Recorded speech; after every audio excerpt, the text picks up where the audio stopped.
Right now, the News Hour with Tony Parsons. Good evening. The streets of downtown Seattle are clogged with protesters tonight in a grim standoff with riot police. And because of that, the opening ceremonies of the World Trade Organization conference have been canceled, and the trade meetings themselves are running many hours late. The protesters come from every corner of society. Labor groups concerned about workers' rights and lost jobs, environmentalists worried about pollution and global warming caused by industry, and ragtag groups with scores of special interests. Tension has been running high all day, and there have been several violent events with demonstrators refusing to cooperate and police spraying tear gas or pepper spray and rubber bullets to clear a path. Our top story tonight is reported by Brian Coxford, who is in Seattle. Answer any question you might have about avoiding arrest, about getting arrest, about risking... A rally of activist protesters. They plan to strike early with the objective of shutting down the WTO at all costs. It's certain some will be arrested, and they're instructed on how to act. I am going to remain silent. I want a lawyer. Can we all say that? I am going to remain silent. I want a lawyer. There are several thousand from a network of hardcore demonstrators who aren't afraid of civil disobedience to accomplish their objectives. And they head for the Seattle Convention Center where the trade talks are to be held, coming from two different directions. You're not afraid of getting arrested? No. Are you planning on it? It could happen. At the ready to accomplish their wishes are rows of well-equipped Seattle police with orders from their chief to hold the line around the convention center and not let them in. Stand back! Whoa! Act civilly today. That's all we're asking of you. As the protesters put their own ring around the center, more police arrive to block their way. Some trade delegates do get in the early go, but most are turned away by the demonstrators who won't let them through. It's undemocratic. Why? Yes, it's very undemocratic. You have the right to demonstrate. We have the right to meet. That's also a basic. No, you have the right to Where are you from? our lines. Where are you from? You have the right to Belgium.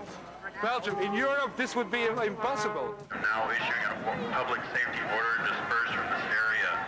With that warning, and the protesters now a block deep, the police bring out the pepper spray to move them back. Not aiming at their faces here, but it gets some of them anyway. Right. As the standoff between police and demonstrators continues, the whole thing has become rather bizarre. The media is trapped in between. We can't go through police lines, and the protesters won't let us through here. They want us to be here as witnesses in case something happens to them. And they didn't have to wait long. The tear gas came out as police escalated their efforts to move the crowd back.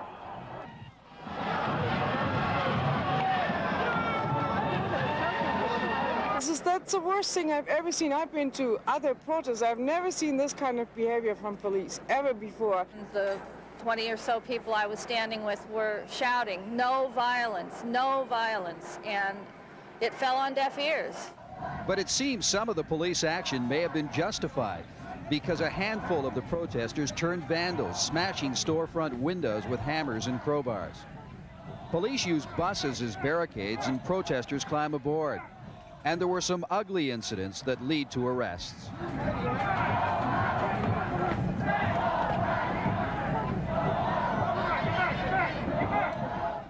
Just as the mayhem around the convention center quiets down about 1 o'clock, another anti-WTO rally, this one a much larger and more peaceful group, heads for downtown. They are tens of thousands of union workers, church groups, and environmentalists, young and old. Among them, close to 3,000 British Columbians who have come by bus to say no to WTO. For the people, for the environment, not for the corporations. I think the WTO is a really big problem for working families in British Columbia. I think the problems with our economy already, just opening up the borders to trade is just going to be a really big problem. The longshore workers of the world are the ones that bring their goods in and out, and we won't stand for any of this. I'm concerned about some of the water issues that I think are going to be raised at this conference and other ones. Healthcare is not excluded, and we really stand to go back to pre-26 years ago when you had to mortgage the farm to have your appendix out. That's your worry. That is our big worry, yes. It's been a wild and scary day in Seattle, with the World Trade Organization as the target. Some say it's the biggest demonstration since the civil rights movement in the U.S. And Brian joins us live now from Seattle with more on the situation. Brian, I understand there's been a late development to report. What's that about? Yes, Tony, late this afternoon, the governor of Washington State declared a state of emergency in the downtown Seattle area. The mayor has ordered an overnight curfew that begins at 7 o'clock, just an hour from now. More police have been ordered in from outlying areas such as Tacoma. 2 divisions of unarmed National Guard will also come in. And overnight, police will try and clear the demonstrators out of the downtown core. There's lots of broken windows. It's an ugly scene down there, and there will likely be lots of arrests before the evening's over. What about the convention itself, Brian? What happened to that today? Well, it's now about a day and a half behind. They were set to get going yesterday. That was, of course, delayed. Today was supposed to be the full session, the real opening ceremonies, a speech from Madeleine Albright, the Secretary of State. They couldn't get her into the convention center. They couldn't get many of the delegates in there. So they've really accomplished nothing today, no business. So it's a day behind. And in that effort, at least the protesters who set out today to shut down the WTO, they have won out today because there was no business conducted there at all. What happens tomorrow is anybody's guess. It's a very volatile situation here, Tony, and we'll just have to wait and see how it unfolds tomorrow if the World Trade Organization does get down to talks tomorrow. And the president is due in Seattle tomorrow, I understand. The president is apparently coming at about 1 a.m. in the morning. Last word from the Secret Service is that he is still coming. That's the plan at the moment, and he will speak to the trade conference tomorrow. At least that's the plan. All right, Brian, thanks very much.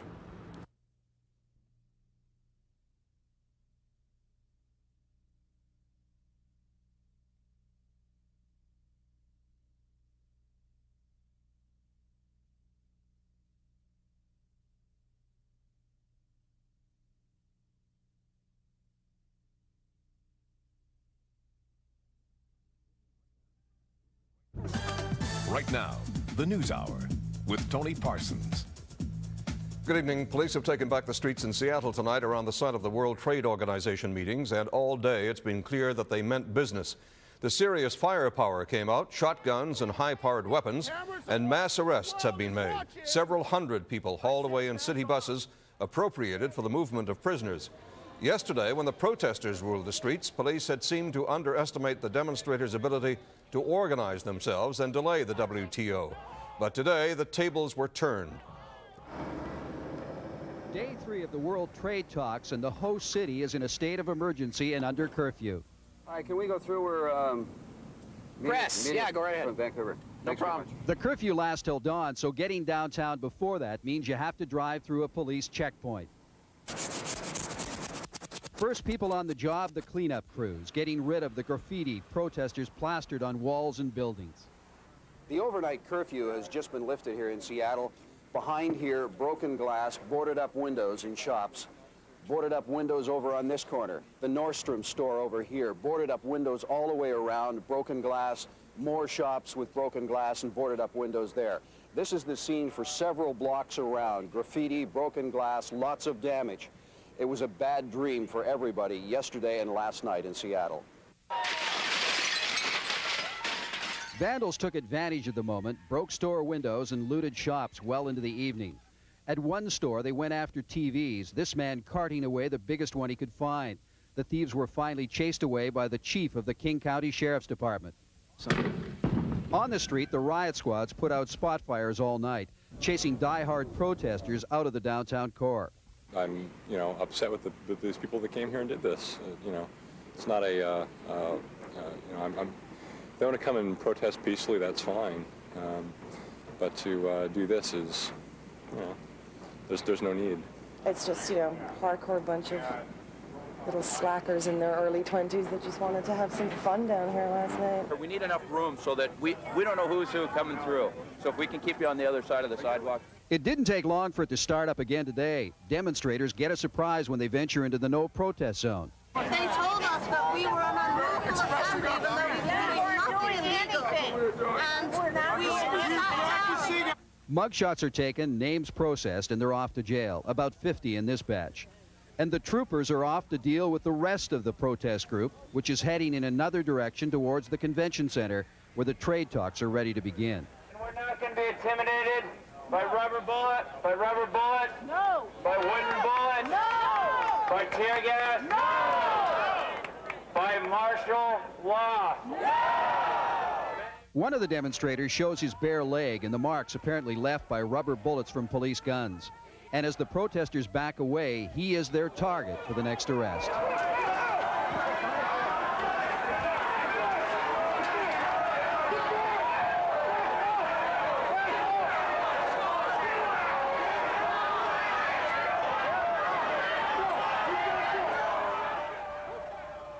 In a tactical move, the masks go on. Fearing a tear gas attack, the protesters begin to move, and the chase is on.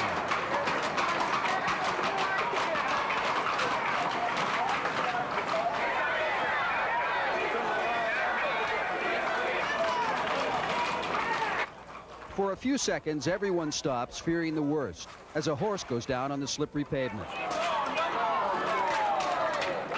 But he quickly recovers and continues the pursuit.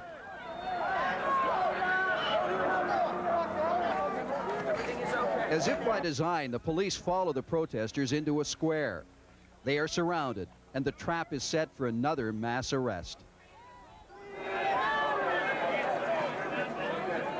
Pretty inevitable that, this is what's happening. This is reality.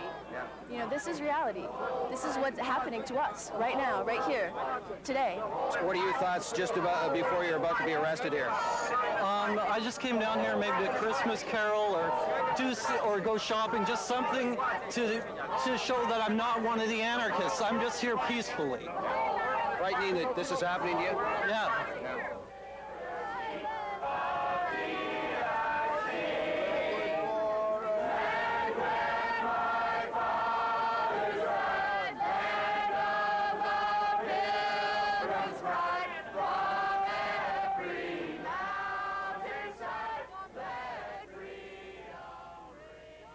Our intent is to keep the peace in the entire city of Seattle. Do you think by removing these 250 that that'll be achieved?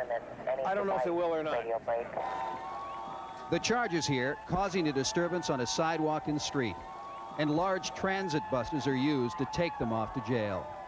The boards off the storefront, the windows are bashed in, and we're going to get in and do some cleanup. And about that damage from the riot last night, in a peace offering of sorts, some of the protesters who avoided arrest take it upon themselves to help clean up some of the graffiti on Seattle's streets. This wasn't our message. Violence was not a part of what we had to say at all. Pretty tight, Billy. Big shit. The WTO and the protests have turned this city upside down. Some merchants have lost valuable Christmas shopping time. But despite the boarded windows, the Christmas spirit is still here. And Brian joins us live from Seattle now with more on this. Brian, any idea when those protesters are getting out of the lockup? Well, Tony, there's about 400 people arrested so far and still counting. They've been given a bag lunch, been fingerprinted. Some of them have been given their cell phones back so they can call their lawyers and friends because there's not enough phones to go around in there. They'll likely be in there overnight for sure, and some of the more higher risk ones have been told they'll have to pay $25,000 bail to get out. Brian, earlier today, someone we know from Vancouver was among those people arrested today. He sure was. People who listen to the news in Vancouver will know Ted Field, a reporter at CKNW. Now, Ted was among the last group of people that were picked up where we were this morning. He was filing a report at 10 a.m., and right in that middle of that report, he was swept away, and we have pictures of that. Trevor, I'd say the grand total now was over 300 all in the morning. If you heard the 9 o'clock news in live there, we had a confrontation near where one of the intersections that the protesters took and sat down yesterday, which really screwed up delegates getting to the convention center. Well, when the 200 or so protesters marched up, obviously intent on trying to take that intersection again, heavily armed Seattle police. Oh, dear. Okay, here we go. Oh, okay, I'm moving. I'm being arrested. Excuse me. Ted! What happened to you? What happened? I was just in the wrong place. I was in the area where the protesters were. I was live on CKNW, and I was just arrested. They pulled my arms behind me. I was there trying to do a live report, and I didn't get a warning, and they just walked forward from where I was trying to do a report, and I was arrested. so I don't know where I'm going.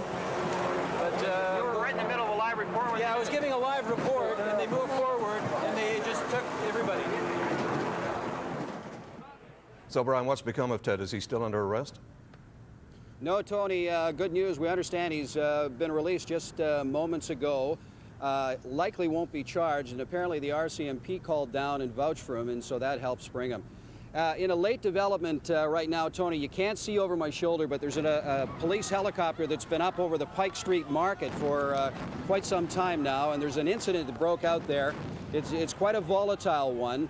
Police have fired lots of tear gas in the area, and there's been some stun grenades fired off. Several protesters, they're pushing them back. Seattle police apparently very intent on getting these people out of that area very soon. And so that means likely more arrests. As we said, 400 so far. There'll likely be plenty more before this very volatile evening in Seattle is over with.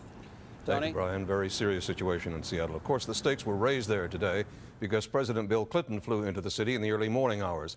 Security was tight, but once he got a chance to speak, Clinton wasted no time in condemning yesterday's violence. He said what trade union members and environmentalists must realize is that